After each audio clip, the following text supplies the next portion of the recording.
Inaasang mas mapapabilis pa ang proseso ng visa ng mga international tourist at estudyante na magtutungo sa Pilipinas. Ito matapos sa aprubahan ni Pangulong Ferdinand R. Marcos Jr. ang nasabing rekomendasyon na hihikayat sa mga banyagang bumisita sa Pilipinas. Nagbabalik si Alan Francisco.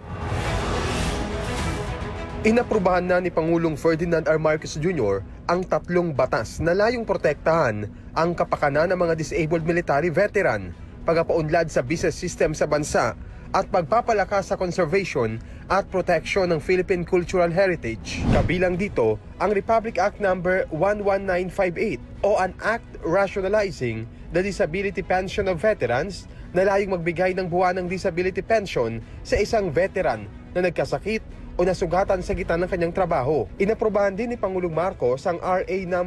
11960 o an act institutionalizing the One Town One Product Auto Philippines Program na layong mag-develop na independent at self-reliant na national economy. Layon din itong magbigay ng suporta sa local micro, small, and medium enterprises. Habang aprobado rin ng Pangulo ang RA No. 11961 o an act strengthening the conservation and protection of Philippine cultural heritage. Suportado rin ng Pangulo ang rekomendasyon ng Private Sector Advisory Council na pabilisin at pasimplihin ang visa application ng mga international tourists at students na nagutungo sa Pilipinas. Gayun din ang pag-adapt o paggamit ng online platforms upang mas mahikayat ang mga banyagong bumisita sa bansa. Kasama ang rekomendasyong payagan ang online submission ng student visa application. Maaari nang alisin ang in-person interview upang bumilis ang proseso. Kailangan lang personal na magpakita ang aplikante kung irerekomenda ito ng government intelligence para sa isyung pangseguridad. Malapit nang magkaroon ng gobyerno ng isang online platform gaya ng Shopee at Lazada kung saan ang mga ahensya ay direkta nang makabibili ng kanilang mga supply at kagamitan mula sa mga mapagkakatiwalaang supplier.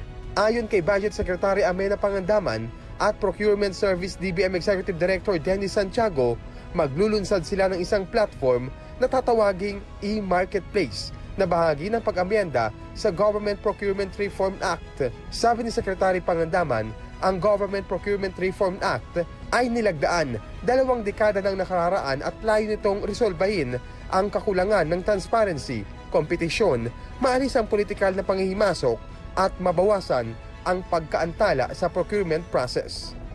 Alan Francisco para sa Bayan.